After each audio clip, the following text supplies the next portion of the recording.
Aloha and welcome to Business Bites with Brandy. I'm Brandy Renee with Better Business Strategies. And today we have Jessica Harrington with us. Jessica is the owner of Journey to Yourself. She's a speaker and a stress management health educator, which I know, talking to you business owners out there, we all could do with a lot less stress in our life. So, Jessica, why don't you tell a little bit about who you are, your background, and how you work with people? Yeah, of course. Thank you for having me on the show. First of all, this is always so exciting. So appreciate your time. So, yes, my name is Jessica Harrington. My business is called Journey to Yourself. And I started my career in education in the drug and alcohol rehab. So I was working with men reducing their sentence from jail, coming into the rehab. After a couple of years of working there, absolutely loved the job, but it wanted to be on the prevention side of things. So I went back to school, got my master's in public health, and decided to start my own business and call it Journey to Yourself. Wonderful, and I love that title because we tend to be so externally motivated and are and looking for external stimulation, but so much of how we deal in the world and reduce our stress comes from the internal work that we do. So, can you give us some tips about some easy ways to manage our stress? Yeah, of course. So, a couple of things you can do. One of the things I always think is a fun way to manage our stress is through communication. So, a lot of us tend to have stress because of miscommunication. Maybe I misread the text message. Maybe I misread the email. It was the tone you had when you spoke to me, right? So one habit I try to talk about is communication. And what I tell people is to avoid the words always and never. So, for example, Brandy, this is not true to you, but I'm just going to use this as an example. Brandy, you never listen. You're always too busy for me. And when I use those words to you, which granted I'm laughing over here, so it probably was not the best acting over here. But when you use those words, if you read that word in a text message, me saying, Brandon, you never listen to me. Brandon, you're always too busy doing something else. Brandon, you never care about me. You're going to become defensive, right? Yeah, And this so, yeah, yeah. they So feel think pretty all encompassing and very kind of judgmental. right. So if you become defensive, that you're going to start attacking me, saying words to me, cursing at me, whatever the case may be, and then vice Escalating. versa. Right. Right. And now we're just going back and forth. And now we're just doing the name call game. And now we're pulling things up from the past, like, oh, your mother-in-law was correct what she said about you at Christmas and what happened on right. And we're doing everything besides just going, hey, Brandy, are you free for lunch on Saturday? I haven't seen you in a while. Right. That Right. connection. We really just want that connection, right? We want to be heard. We want to be seen. We want to be understood. But what happens when we're in these stressful situations, we don't always communicate effectively. But even in non stressful situations, we just want something done and we're not really communicating effectively. And we're just getting frustrated at the other party. So when it comes to communication, it's very much avoiding the words always and never, but always just thinking too, as I say, always thinking about the one thing you can do. So, what is the one thing I wanted you to hear? I wanted you to hear that I wanted to see you on Saturday and then I missed you, right? So it's thinking about those kind of things and thinking about just one thing. Yeah, and maybe like being very specific about what you want, right? And that's on our communication side, really asking for what we want. And I definitely have a hard time asking specifically for what I want sometimes. But you're right, being more specific about what we're looking for, the outcome or our expectations with someone can definitely cut down on communication errors for sure. For sure. So, a lot of times, stress can feel like either we don't have any, or then we're in a huge stress ball. Can feel a little bit like that. What's the saying? A frog in a boiling pot, right? Where it builds and builds and builds, and then we're like, oh, I'm on my last nerve, man. So how can we identify some stress signs, maybe some kind of red flags that show up so that we can get in front of it before we're on that last nerve? I love that. You're on my last nerve. We've all said that at least once or twice. Yeah, especially if you have kids, right? So what happens when we get stressed, right? So stress is a reaction to change, meaning that you're going to have stress every day. So just like that boiling frog, it takes time, it takes time, it takes time. And what happens is what I like to talk about is the little things we do every single day. Because when that frog actually boils and we actually get to that chaotic high stress level, we're not going to handle it healthy, right? Because we've been ignoring all the little ways to handle it. So the first sign to stress is a physical response. So that's your body. So that's the headaches, the migraines, the eye twitching, the psoriasis, the eczema, the stomach aches, the going to the bathroom, not going to the bathroom, having cravings, not having cravings, right? It's all of those things, but it's very much, oh, I always get headaches. My eye, it always twitches. It's no big deal. Sweat, hand sweat, it just happens when I write these emails or when I go to these meetings.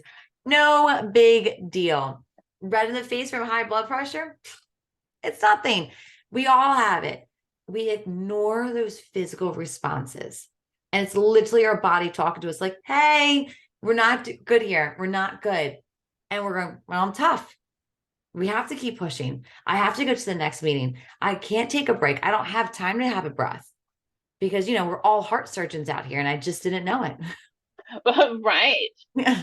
And I have to say it from working with small business owners for years, and even myself, I have had stress points in my life where things were just piling on, piling on, piling on, and then I had a kind of breakdown. Like I thought I was having a heart attack, and it turned out that I had a really bad infection. But like you said, I was ignoring those symptoms because I had to go to this meeting or I had this soccer game to go to, and then there was some crisis with my mom, and there just was always something else. And I was always tuning out my body, turning off my own personal needs until boom, I landed in the hospital. And I've seen that again and again and again. That's part of the reason why I do holistic coaching, really, instead of just the business strategies, is because we see that, and not just with business owners. I mean, I've talked to business owners because that's the audience that tunes in here. But yes, so important to listen to our bodies, right? To listen to our bodies. Because if we don't catch those stressors early on, if we're not paying attention to those migraines that show up every week, we're not listening to the stomach aches or the muscle pain, then what's going to happen? What is stress going to do to our body in the long run? Exactly. Right. And you said it, right? We get so sick, we get to that burnout, we get this high infection, and we get frustrated that we're in the hospital, that we're sick, and we can't work. We can't do the things around the house. We can't go to the family functions. We can't go to the dance recital. And we put ourselves there because we were ignoring all these signs, because we convinced ourselves that we are all these heart surgeons in the world, every one of us, and we all have to keep going. And not that a heart surgeon can keep going, but sometimes we just feel that our jobs were that important. And I'm not saying what you do is not important, for sure, right? What you do is important. What the fire, men do are important. What the teachers do, right? The Starbucks coffee like person, everyone's important. I'm not saying that, but we're all not at this high level of urgency as we try to walk around and think that we are. And what happens is if we ignore those small red flags or those little warning signs, or those kind of subtle cries for help from our body. Not that a migraine is a subtle cry for help, mind you, right? If we ignore those requests for self-care from our body, then our body's going to say, fine, then we're just going to have a complete shutdown, and it goes on strike. And then you can't show up for anybody for anything, right? And Right. so, we talk about you have to schedule downtime, or else you're going to be down with sick time. Oh, I And like that. you can't plan for that, right? You can't plan for sick time, but you can plan for downtime. So just super important. You and I could probably talk all day about how important it is. For self-care, for self-care. And another thing that I love to talk about is self-love, and self-care is part of that. So talk to us about how self-love can be a great stress reducer and help us to keep going over the long term instead of doing these kind of high energy sprints and then have a crash and then a high energy sprint and have a crash. Just, it's not healthy to do that. So how does self-love help us reduce our stress? For sure. And I think it kind of goes in what you were saying with that self-care. And so I use the word self-love because I think when we think self-care, we think massages, we think pedicures, we think hair salons. And listen, they are all amazing. And I'm not going to take that away from anybody. But it's something, when I say self-care and self-love specifically, it's something that we're doing every single day. So what are you doing every single day for yourself? And I'm not saying, I'm not hating on working out. I'm not hating on, eating healthy, but sometimes we do those things just because we're told, not because they bring us joy, right? They are all great for you. Drinking lots of water, eating healthy, exercising. These are all great things for you. But if you don't take time to learn what you need and want and take that self-care, self-love piece, you're not going to learn what is really helping you. So some people realize that they can't do certain exercises. But if I'm ignoring myself, I'm not taking care of myself, I'm not going to realize that. You're not going to realize that maybe you can't eat apples because your body doesn't digest them. They might be healthy, but they're not working for you. So that's why I try to just say I use the word self-love because it's different than self-care. So self-love is a lot of showing up for yourself every single day, but it's also how you talk to yourself. So there's two pieces to it. So self-love is very much 1 to 5 minutes a day, 1 to 5 minutes. Just drinking the coffee while it's hot, right? You have the hot cup of coffee, drink it before you lose it, re-microwave it, or have to buy yourself a new one because you don't even know where you placed it. So just drink that coffee while it's hot and sit with it. Right. And the other piece is that self-love piece. Is that self-love piece of how are you talking to yourself? You're stupid, you're dumb, you're worthless, give up, you're not loved, you're a bad mom, you're a bad sister, you're a bad brother, right? We say all these horrific things to ourselves all day long. And then we look for that. We look for those excuses. We look to validate that, Right. And so it's switching the script. If I get dressed, for example, and I'm like, stripes is what you're going to do, Jess? Well, that's dumb. That is so stupid. You know what you look like in those stripes? And I start to hear all those kind of conversations. It's flip the script. Okay, well, how do I look powerful in here? Why does this match? Why do I feel confident in this outfit? Right. It's just flipping the script, but it's also kind of taking that judgmental piece out of we have 60,000 thoughts a day. 80% of those are negative, which means every day, 48,000 times a day, you are talking down to yourself on average. It's a lot.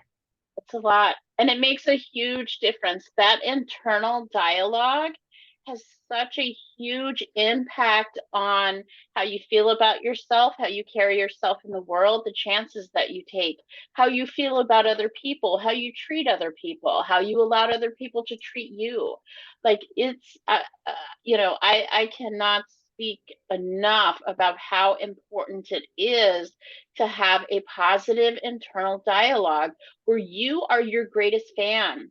And you're exactly right. You said, that the majority of our thoughts during the day towards ourselves are probably negative, right? Because there's a lot of social conditioning that we get.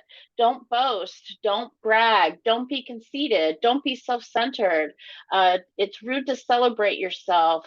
But it's okay to be self-deprecating. It's okay to put yourself down in a joking kind of way. And so we have all of this support for the negativity, for beating ourselves up, for being humble, right? But we don't have this kind of support or conditioning socially to speak highly of ourselves, to even feel good about ourselves. And so it's a lot of work. It takes a lot of work, and it takes time to, like you said, flip the script, and to catch yourself talking negatively about yourself and saying, "Oh, stop that train.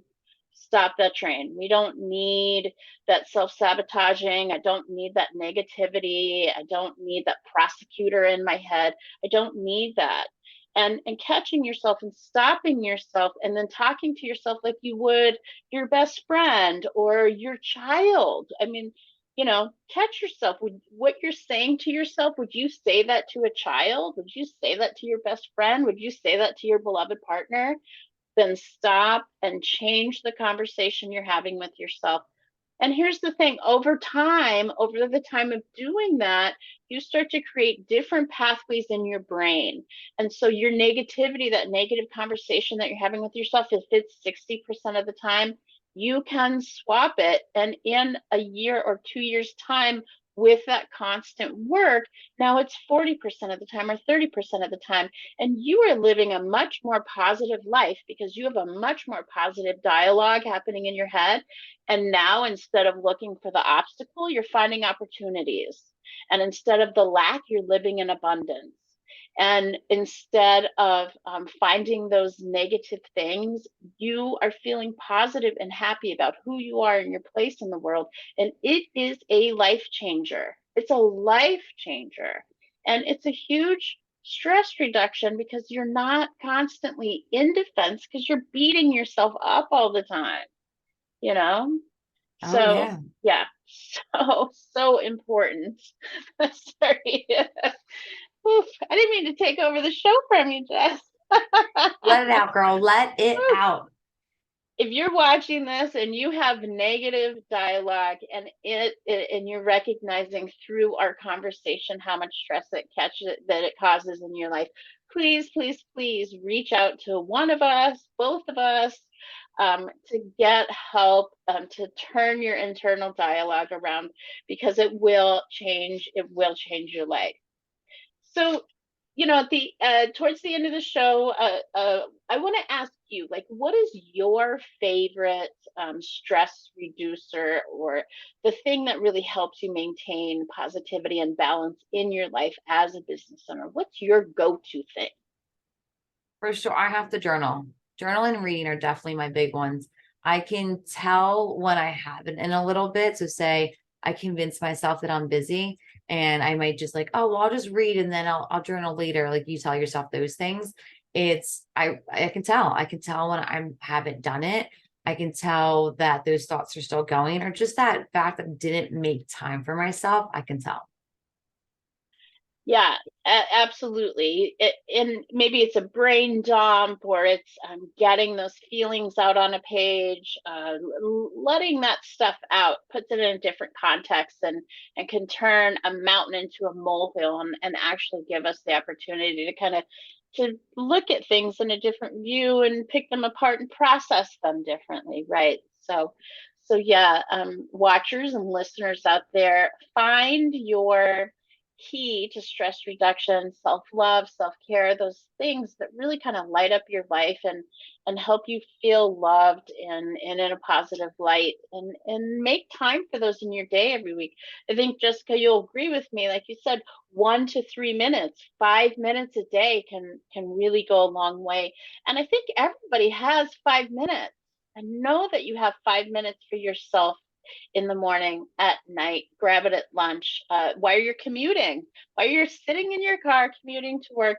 A great time to maybe turn that dialogue around, practice some gratitude, think about your conversations during the day, how you can be a better communicator. Learning to be an active listener can really help as well. So little things I really like to do, small shift, big impact ideas. And we talked about a lot of those today. So yeah, so Jessica, you are fabulous. And I'm sure people would love to learn how they can work with you.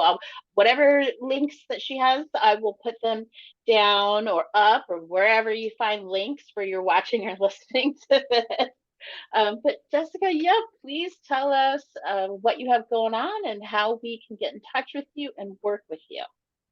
Yeah, of course. So I always like people listening to my podcast as well, which will be on shortly. It's called Stress Less with me, Jess, where I interview other business owners to talk about business stress. And then I also have my email, my website that has all my email, my social media links, journeytoyourself.net. It can show me how you can work with me, whether it's a one-off speaking gig, I have a 6-month series program, or I also have my one-on-one coaching. Wonderful. And is there like specific groups or a specific person that you like to work with? Who's your ideal client? Yeah, of course. So for the one-on-one coaching, it's mainly been more of that high school, college range for the one-on-one coaching. And then when it came to the speaking events, it's been more of that corporation setting. Wonderful. So you corporate owners out there, listen up. Having a coach like Jessica come in and talk about stress reduction to your staff can have an immediate impact on production level. You'll probably see your attendance actually get better. You'll have more work satisfaction from your staff members. It can be really amazing. When I worked in bigger businesses as HR, oftentimes I would invite people like Jessica in because you know what? Happy staff are productive staff, and I think we all want that. So thank you so much for being on today. And any last words of wisdom you'd like to share with us? Well, first of all, just thank you for having me, and just realize the priority of making time for yourself. Yes, you all be good to yourselves and to one another, and we'll catch you on the next Business Bites with Brandy. Thanks, Jessica.